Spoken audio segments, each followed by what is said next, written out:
আমাদের মাঝে এখনই প্রবেশ করছেন আজকের অনুষ্ঠানের মধ্যবিন্দু মধ্যমণি শ্রীমৎ হিরণময় গোস্বামী মহারাজ। হরে কৃষ্ণ। ধন্যবাদ সকলকে।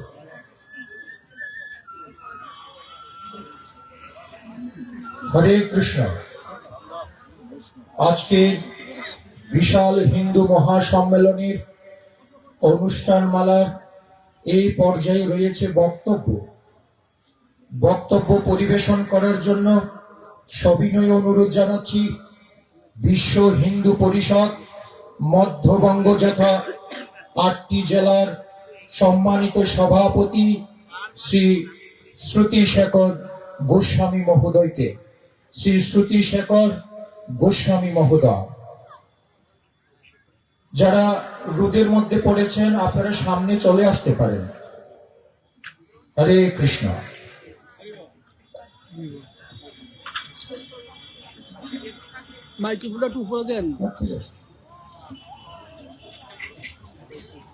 জয় নিতাই, জয় গৌর। প্রথমেই সকল সন্তদের চরণে আমার দণ্ডবৎ প্রণাম। এরপর উপস্থিত মাতৃকুল পিতৃকুলকে, মাতৃশক্তি পিতৃশক্তিকে আমার প্রণাম।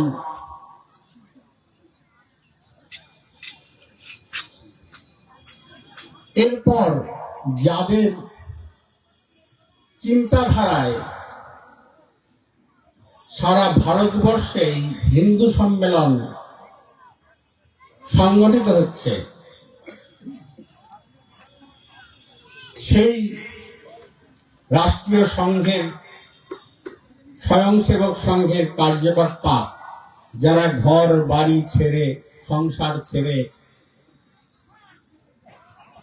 কার্যালয়ে পড়ে থাকেন, প্রবাস করেন, ছুটে বেড়ান, যাদের ত্যাগের কোনো তুলনা নাই, সেই সব সন্তদের চরণে আমার প্রণাম।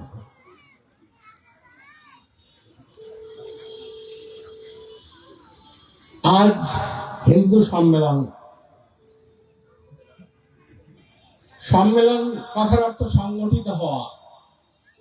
এটা যে তারা ভেবেছেন, সমস্ত সংঘ পরিবার যে ভেবেছেন,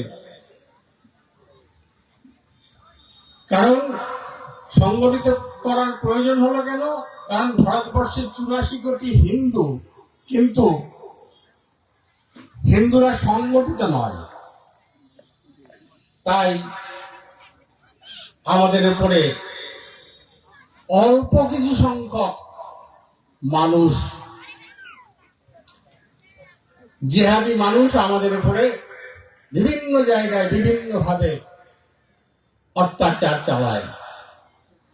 তা আজকে যে এখানে হচ্ছে মায়াপুরে হিন্দু সম্মেলনের তাৎপর্য আলাদা, কারণ এখানেই আমাদের শ্রীমন মহাপ্রভু কাজীকে তার দুষ্কর্মের শাস্তি দিয়েছিলেন। যে কাজী আমাদের খোল ভেঙে কীর্তন বন্ধ করতে চেয়েছিল, শ্রীমন মহাপ্রভু সংকীর্তন নিয়ে অগণিত ভক্তদের নিয়ে তার বাড়ি আক্রমণ করেছিলেন এবং বলেছেন, কাজী বেটা কোথা, ধরিয়ান কাটি ফেল মাথা। এটা আমাদের বার্তা দিয়ে গেছেন যে ধর্মের ওপর যখন আঘাত আসবে তখন তৃণাদপি শুনিছেন নয়, যে আরেকজন বৈষ্ণবের ক্ষেত্রে তৃণাদপি শুনিছেন, কিন্তু যখন ধর্মের ওপর আঘাত আসবে তখন ওই চারিদিকে আগুন দেওয়ার কথা বলেছেন, মাথা কেটে ফেলার কথা বলেছেন, তখন এই পন্থাই একমাত্র পন্থা।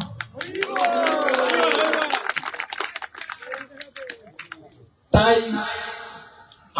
আমরা বৈষ্ণব মানে ওই মাথায় ঘোমটা দিয়ে মেয়েদের মতো নাচা নয়। আমাদের কৃষ্ণ দেখিয়েছেন প্রেমভূমি শ্রী বৃন্দাবনে যেখানে প্রেমের প্রচার করেছেন, সেখানেও তিনি দেখিয়েছেন এই শিশু অবস্থাতেও যখন পুতনা তাকে বিষ স্তন্যপান করাতে এলো, তিনি চক্র ধরতে পারেন না, তখন দাঁত দিয়ে কামড়ে ধরেছেন, আর পুতনা পড়ে উঠেছে মুঞ্চ মুঞ্চ মুঞ্চ, অর্থাৎ ছেড়ে দাও ছেড়ে দাও ছেড়ে দাও। যখন কিছু না থাকবে তখন দাঁত দিয়েও এদেরকে দংশন করতে হবে। তাই আমাদের সামনের দিনে আমাদের যারা বক্তা আছেন তারা সবটাই বলে দিয়েছেন, আর বলার কিছু নাই, সব দিকই তারা বলেছেন। তো শুধু এটুকুই বলতে চাই, এখানে মায়েরা আছেন, বাবারা আছেন, দেখছেন তো কি অবস্থা, পশ্চিমবঙ্গের অবস্থা সব থেকে বেশি ভয়াবহ। আর আমাদের পাশের রাজ্য, আমাদের পাশের যে দেশ বাংলাদেশে, সেখানেও আমরা দেখছি কি অবস্থা। এখানে অনেকেই আছেন যারা ওই দেশ থেকে পালিয়ে এসেছেন, এখানে এসে গল্প করেন যে আমাদের 8 কাঠা জমি আসিল, পুষ্করণী আসিল, এইসব গল্প করেন। কিন্তু তারা কেন পালিয়ে এসছেন এটা তাদের মাথায় না। তো সেই দিন পশ্চিমবঙ্গে আসছে আগামী দিনে। আপনারা যদি সতর্ক না হন, তাহলে আপনাদের ছেলেদের ওই দীপু দাসের মতো জ্যান্ত চলতে হবে। আপনাদের মেয়েকে যখন ধর্ষণ করতে আসবে, বাচ্চা মেয়েকে, আপনাদেরকে বলতে হবে, বাবা ও বাচ্চা মেয়ে, তোমরা একে একে যাও, একসঙ্গে যেও না। সামনে সেই দিন আসছে। তাই আপনারা যা কিছু করবেন, আপনারা যে রীতিনীতি পালন করবেন তা হিন্দু রীতিনীতি পালন করবেন, যে সংস্কৃতি পালন করবেন তা হিন্দু সংস্কৃতি পালন করবেন, যে রাজনৈতিক দলকে সমর্থন করবেন সে যদি হিন্দুদের পাশে দাঁড়ায় তবেই তাকে সমর্থন করবেন, নচেত একটি ভোটও তার জন্য নয়। এই বলে সকলকে আমার প্রণাম জানিয়ে আমার বক্তব্যের বিশ্রাম দিচ্ছি।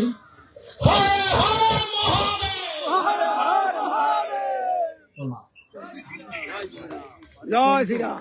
হরে কৃষ্ণ। ধন্যবাদ শ্রী সতী শেখর গোস্বামী মহোদয়। আমরা বিনামূল্যে এই ভারতবর্ষের সাধু সন্ন্যাসীর সেবা করবার কথা চাচ্ছি। আমরা এটাই চাচ্ছি, এই ভারতবর্ষের সবাইকে আসতে হবে। এটা হচ্ছে ভারতবর্ষ পৃথিবীর একটি ঠাকুর বাড়ি। আমেরিকা, রাশিয়া, চীন, Japan, Jordan, Sydney, Canada, Nigeria, এই যে সমস্ত দেশ আজকে এখানে চলে এসেছে। আজকে দেখুন, মোবাইল খুললেই সমস্ত পাশ্চাত্যের মায়েরা তারা শাখা সিঁদুর পড়ছে, তারা ঘোমটা দিচ্ছে, তারা যেভাবে কীর্তন করছে তাদের দেখলে মাথাটা নত হয়ে যায়, প্রণাম করতে ইচ্ছা হয়। কিন্তু ভারতবর্ষের দুর্ভাগ্য, এখানে যারা জন্মগ্রহণ করছেন তারা পাশ্চাত্যের সেই কুশিক্ষাগুলি, সেইগুলি চা পান, বিড়ি সিগারেট, মিডিং, এক্সিং, আইটি করে তারা আজকে মাথায় ঘোমটা দিয়ে বসতে লজ্জা পান, কপালে সিঁদুর পড়তে লজ্জা পান, গলায় তুলসী মালা পড়তে লজ্জা পান। সুতরাং এইসব নয়, আমাদের শিক্ষা নিতে হবে, সংঘবদ্ধ হতে হবে। সংঘ শক্তি, পরম সংঘ শক্তি। মহাপ্রভু তাই বলছেন, পৃথিবীতে আছে যত নগরাদি গ্রাম, সর্বত্র প্রসারিত হইবে মোর নাম। অতএব আজকে গৌড়ীয় বৈষ্ণবগণ সারা পৃথিবীতে মহাপ্রভুর ভবিষ্যৎ বাণীকে বাস্তবে রূপায়ণ করার জন্য এই ধর্ম প্রচার করছেন। কোন এক সময় আপনারা জানেন মহাভারতের যুদ্ধ হয়েছিল। মহাভারতের যুদ্ধে আপনারা জানেন সেখানে কৌরব এবং পাণ্ডবদের মধ্যে এই পাশা খেলা নিয়ে, এই জন্য মহাপ্রভু বলছেন 4টা জিনিস ত্যাগ করো, দুতং কণং স্ত্রীং শুনা। এই 4টা জিনিসকে কেন্দ্র করে মারামারি, লড়াই হয়, সবকিছু হয়। সুতরাং এটা বন্ধ করো। কিন্তু এমন একটা পরিবেশ হলো যেখানে এই শান্তি করবার জন্য দুর্যোধনের কাছে গিয়েছিলেন ভগবান অর্জুনের পাণ্ডবদের হয়ে। সেখানে সেই দুরাচারী সে বললেন, একে বন্দী করো, হ্যাঁ একে বন্দী করো। কিন্তু তিনি তখন বিশ্বরূপ দর্শন করলেন, চক্রকে ডাকলেন এবং তখন তারা ভয়ে ভীত হলেন। এমনকি অর্জুনকে বললেন, সনাতনীরা ধৈর্যশীল, সহনশীল, ক্ষমাশীল, তারা দুর্বল নয়, তারা দেখিয়ে দিতে পারে। তাই সেই জাগরণের জন্য এই মহাসম্মেলনের ব্যবস্থা হয়েছে। সবাই সংঘবদ্ধ হয়ে আমরা যদি অন্যায়ের বিরুদ্ধে প্রতিবাদ করি, পৃথিবীতে কোনো শক্তি নাই যেখানে স্বয়ং ভগবান এই যুগে যুগে এই মায়া নবদ্বীপে এই ভারতবর্ষে আবির্ভূত হয়েছেন। কোন দেশে ভগবান নাই, কোন দেশে ভগবানের অবতার নেই, কেউ প্রমাণ করতে পারেনি। আমি চ্যালেঞ্জ করেছি। কিন্তু ভারতবর্ষ যারা যারা এই ধর্মস্য যারা এই ভগবতী ভারত অভ্যুত্থান ধর্মস্য তরত্তরম শিরমহম পরিত্রাণায় সাধুনাম বিনাশায় দুষ্কৃতাম ধর্ম সংস্থাপনার্থম সম্ভবামি যুগে যুগে। এখন কৃষ্ণ অর্জুনকে বললেন, উঠো, কৌরবরা যা করেছে এটা সীমা পেরিয়ে গেছে। এই জগতে এখন যা কিছু ঘটছে, এই ঘটতে ঘটতে এদেরও সীমা পেরিয়ে গেছে। গায়ে আগুন দিয়ে পোড়াচ্ছে, মা ভগ্নির সম্মান হরণ করছে। এমনি ভাবে তখন গীতার মধ্যে প্রথম অধ্যায়ে 36 নম্বর শ্লোকের যেখানে টিকায়, সেখানে বলদেব বিদ্যাভূষণ প্রভু বলছেন, ভালো করে শুনবেন, সেখানে বলছেন, দেখো অগ্নিদ গরদস্যৈব শস্ত্র পানির ধানাপহ ক্ষেত্র দ্বারাপহারি চ সরেতে আততায়ী নয় আততায়িনী মায়ান্তং হল্লা দেবা বিচারণং না আততায়ী বধে দোষ হন্তুর ভবতী ভারত। গঙ্গানুবাদ বললেন, যারা অন্যায় ভাবে কাউকে অগ্নি সংযোগ করে, যারা অন্যায় ভাবে কাউকে বিষ প্রয়োগ করে, কেউ যদি অন্যায় ভাবে শস্ত্র হস্তে লইয়া প্রহার উদ্যত হয়, কেউ যদি তার ধন লুট করে, কেউ যদি ভূমি সম্পত্তি লুট করে এবং স্ত্রী হরণ বা মাতৃজাতির সম্ভ্রমকে লুট করে, এই 6 প্রকারের কাজ যারা করে তারা হচ্ছে আততায়ী। এই আততায়ী বধ করলে কখনো তাতে পাপ হয় না, দোষ হয় না। তাই এখানে বললেন, অগ্নি সংযোগকারী, বিষ প্রয়োগকারী, শস্ত্র হস্তে লইয়া প্রহার উদ্যত, ধননাশক, ভূসম্পত্তি ও স্ত্রী হরণকারী, এই 6 জন আততায়ী। এই 6 কাজ যারা করে তারা আততায়ী বলিয়া খ্যাত। সেই আততায়ী আসিলে তাহাকে নির্বিচারে হত্যা করিবে।